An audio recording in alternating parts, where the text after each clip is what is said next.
or that type of thing.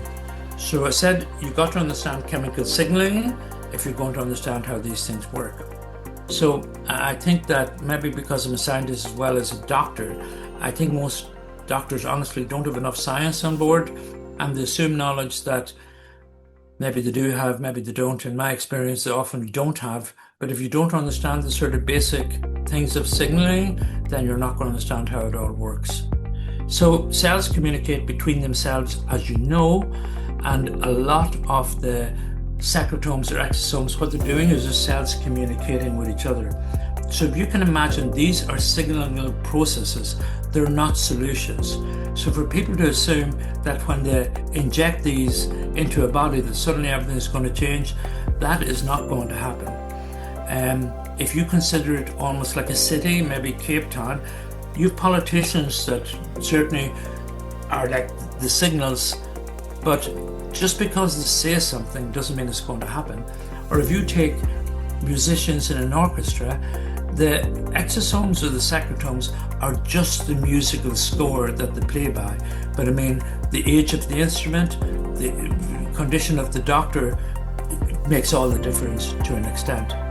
So therapeutic possibilities have certainly opened up within aesthetic medicine, but I think it's going to be the generation after us that will record the benefits per se.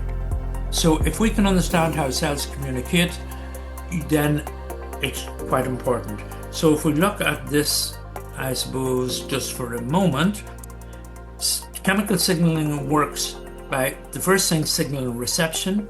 It has to run through a receptor, and as a consequence, we get signal transduction working through a secondary messenger that becomes amplified, and then you get a termination response.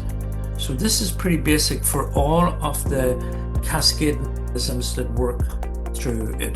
This is a little video I made up at the time for the House of Guinness was quite important, and when I give the lecture in Mumbai, the House of Guinness was pretty big at the time.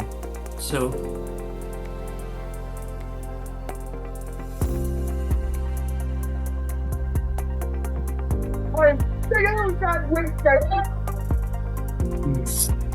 in American science.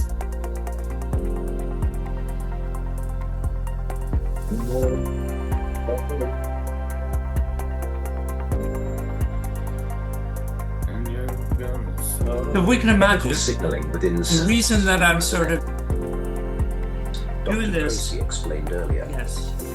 Take Byron Hedges, 1867. When he went to New York originally, he had Consider to. a chemical messenger seeking out its receptor. A chemical messenger, for example, hormone, growth factor, binds to a specific receptor protein, often on the cell surface or inside the cell.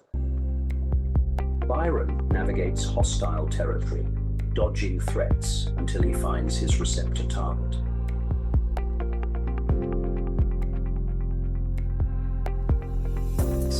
The Guinness expansion. We need to talk. This is like signal transduction. The signal is relayed and amplified through a cascade of molecular events, often involving secondary messengers like CAMP or calcium ions. Come on, quickly. Signal transduction amplifies the message. This is like cellular response. The signal triggers a change in cell activity, such as altering gene expression, modifying enzyme activity, or adjusting cell metabolism. The Guinness business plan spreads. Profits flow to the Fenian Brotherhood. Cellular response. A New York Fenian cell forms, targeting British Canada. Until termination. The police discover the network, restoring balance. The signaling pathway is switched off to prevent overstimulation and maintain balance. You can look at that later if you want, because it makes a lot of sense from the point of view that people are injecting exosomes and all the rest, thinking that this is going to affect longevity. These are just signal messengers. They're not solutions. They do not have any control over how the cell responds. The cell, unfortunately, is covered in chronic inflammation, cell senescence, all those things that it doesn't directly affect. Even though they'll tell you that it does, there's no evidence per se.